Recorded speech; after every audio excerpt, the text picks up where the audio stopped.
Assalamualaikum warahmatullahi wabarakatuh. Sebelumnya kami dari kelompok 8 akan mempresentasikan materi surat-surat berharga dan pasar modal.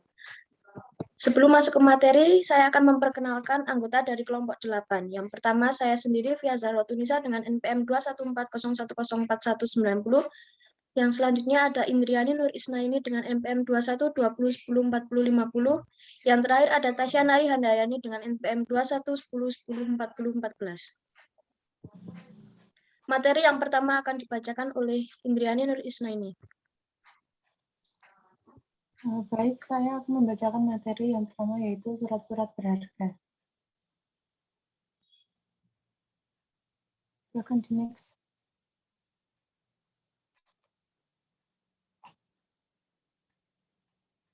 Definisi surat berharga yaitu surat pengakuan utang, wesel, saham, obligasi, sekuritas kredit atau setiap derivatif dan surat berharga atau kepentingan lain atau suatu kewajiban dari penerbit dalam bentuk yang lazim diperdagangkan dalam pasar modal maupun pasar uang. Surat berharga adalah sepucuk surat yang bernilai uang, serta memberikan hak kepada pemegangnya atas apa yang tercantum di dalamnya. Dan surat berharga ini mudah dan dapat diperdagangkan. Contohnya, saham, obligasi, wesel, cek, dan lain-lain. Next. Fungsi surat berharga ada 3. Yang pertama yaitu sebagai alat pembayaran atau alat tukar uang. Yang kedua sebagai alat untuk memindahkan hak tagih yakni dapat diperjualbelikan dengan mudah. Dan fungsi yang ketiga yaitu sebagai surat bukti hak tagih atau surat legitimasi. Next.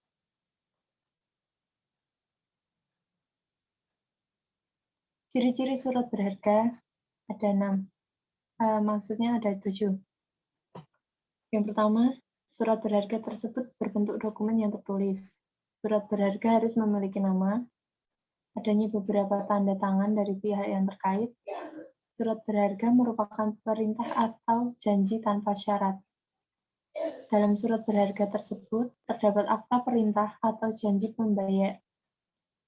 Dalam surat berharga tersebut terdapat nama orang yang membayar.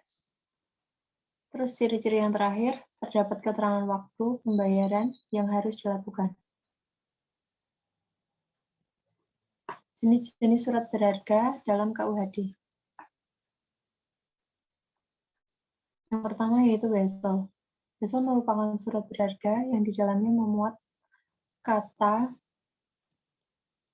wesel dan mengandung suatu perintah pembayaran sesuai syarat-syarat yang ditentukan dalam KUHD.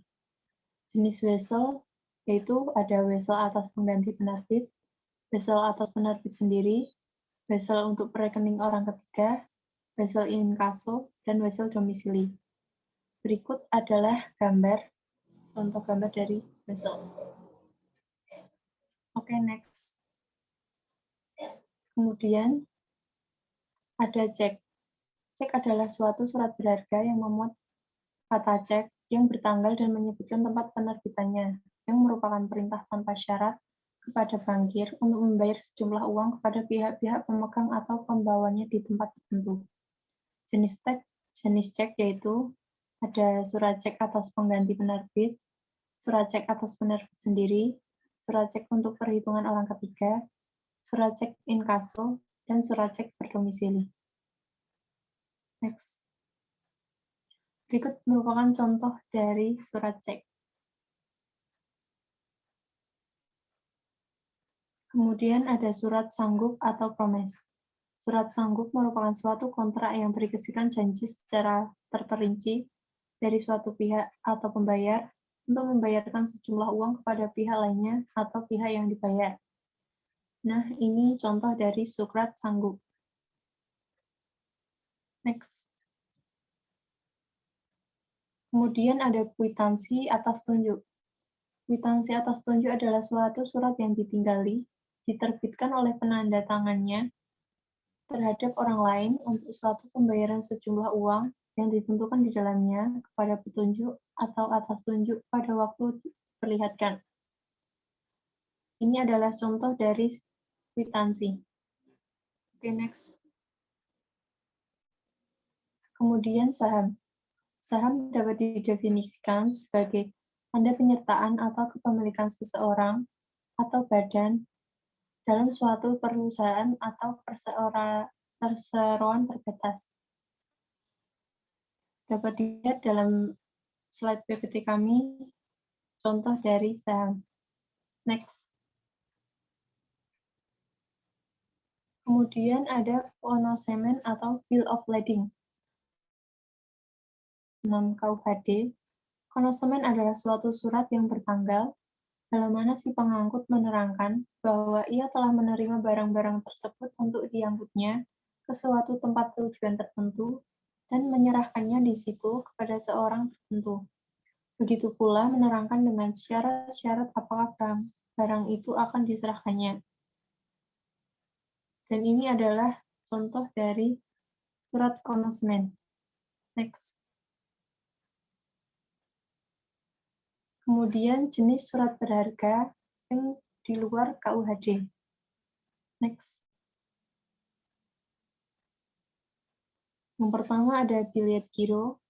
Billet giro adalah suatu perintah tanpa syarat dari penerbitnya untuk memindahkan sejumlah uang yang ada pada bank, di mana penerbit memiliki rekening giro dan dana dalam jumlah yang cukup ke rekening milik pihak yang namanya tersebut dalam billet giro tersebut. Berikut adalah contoh dari billet giro. Next.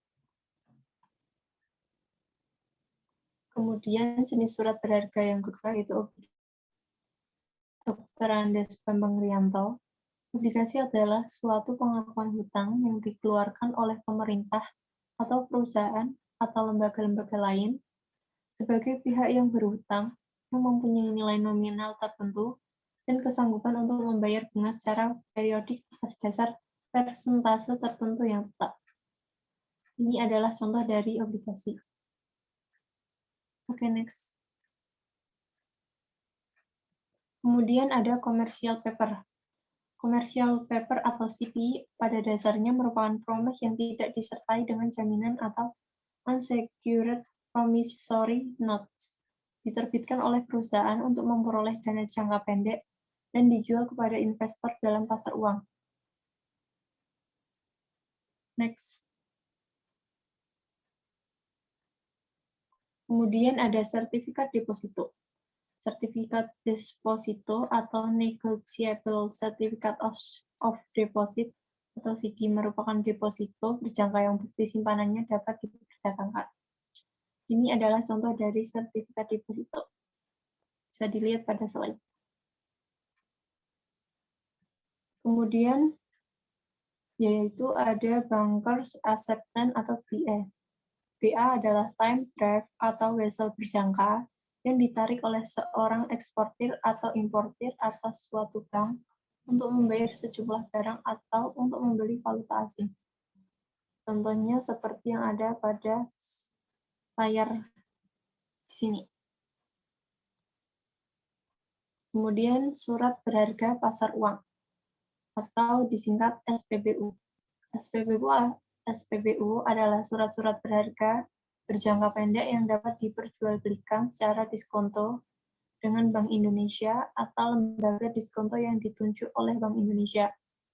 Contohnya ada pada layar ini. Kemudian materi selanjutnya akan dibahas oleh Tasyanari. Baik, untuk materi pasar modal, next. Pengertian pasar modal. Pasar modal atau capital market merupakan untuk berbagai instrumen keuangan jangka panjang yang bisa diperjualbelikan, baik surat utang, equity, reksadana, instrumen derivatif maupun instrumen lainnya. Pasar modal merupakan sarana pendanaan bagi perusahaan maupun institusi lain, misalnya pemerintah, dan sebagai sarana bagi kegiatan berinvestasi.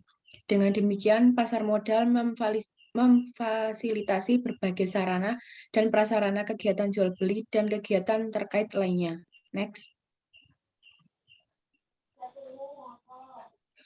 Pengertian secara umum.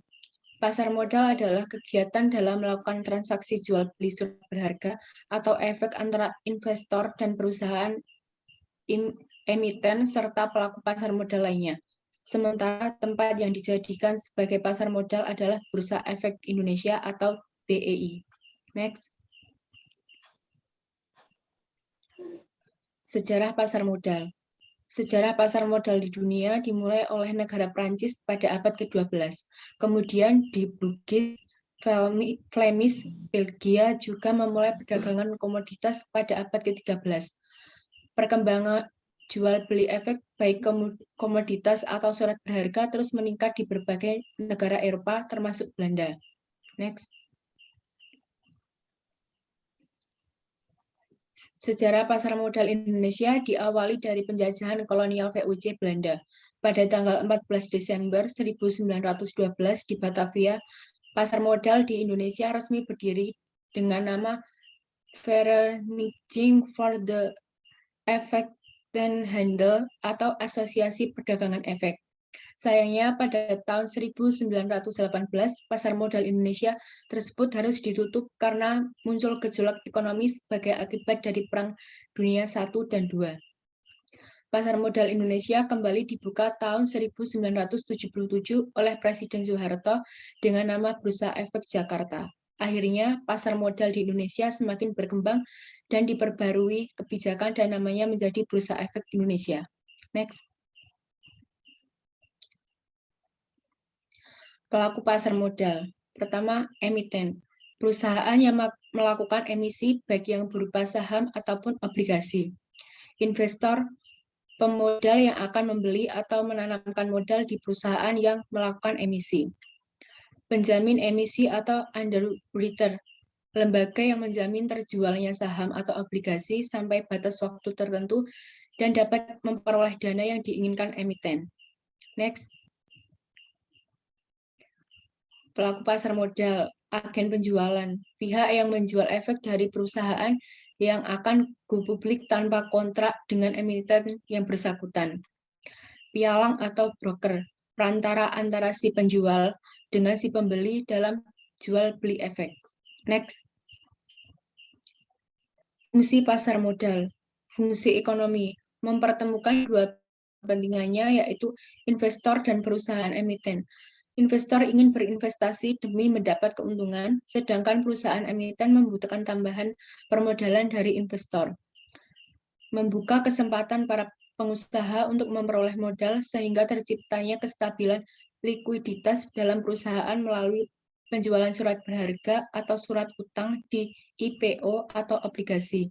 Adanya tambahan modal mampu mendorong perusahaan dalam mengembangkan bisnisnya, sehingga tercipta lapangan pekerjaan dan mempengaruhi perekonomian suatu negara. Next. Fungsi pasar modal, fungsi keuangan menyediakan sarana pemerataan pemasukan baik dari investor dan emiten. Pihak investor berpotensi mendapatkan imbal hasil dari instrumen yang dipilih. Di sisi lain, perusahaan emiten mendapatkan suntikan modal sehingga produktivitas bisnis menjadi meningkat. Ekspansi bisnis yang meluas akan membuka kesempatan lapangan pekerjaan sehingga keuangan masyarakat menjadi lebih lancar. Next. Manfaat pasar modal yang pendanaan modal bagi pengusaha. Kedua, mendukung simbiosis mutualisme antara investor dan emiten. Ketiga, mendorong terciptanya lebih banyak tenaga kerja. Keempat, memberi kontribusi dalam memajukan ekonomi negara. Kelima, meningkatkan kapasitas produksi bisnis. Keenam, memeratakan pendapatan masyarakat. Dan ketujuh, membantu meningkatkan pendapatan pajak. Next. Instrumen atau produk pasar modal, yaitu yang pertama saham atau common stock, kedua bukti right atau right issue, ketiga obligasi atau bonds, keempat saham preference atau saham istimewa, kelima waran, yang kelima reksadana atau mutual fund. Next. Struktur pasar modal. Badan Pengawas Pasar Modal dan Lembaga Keuangan atau BPAM strip LK. Lembaga Kirling dan Penjamin atau LKP, perusahaan efek, menjamin emisi efek atau underwriter, perantara pedagang efek atau broker atau dealer, manajer investasi. Lembaga penunjang, biro administrasi, kustodian, wali amanat, perusahaan, pemeringkat efek. Bursa efek atau BEI atau IDX, profesi penunjang, akuntan, notaris, penilai, konsultan hukum, penasihat investasi. Lembaga penyimpanan dan penyelesaian atau LPP, investor, emiten, perusahaan publik, reksadana. Next. Sekian presentasi materi dari kelompok kami. Saya kembalikan ke moderator. Terima kasih kepada Mbak Indri dan Mbak Tasyanari yang sudah mempresentasikan. Sekian presentasi dari kelompok kami. Apabila ada salah kata, kami mohon maaf yang sebesar-besarnya. Saya akhiri, wabillahi taufiq wal hidayah. Wassalamualaikum warahmatullahi wabarakatuh.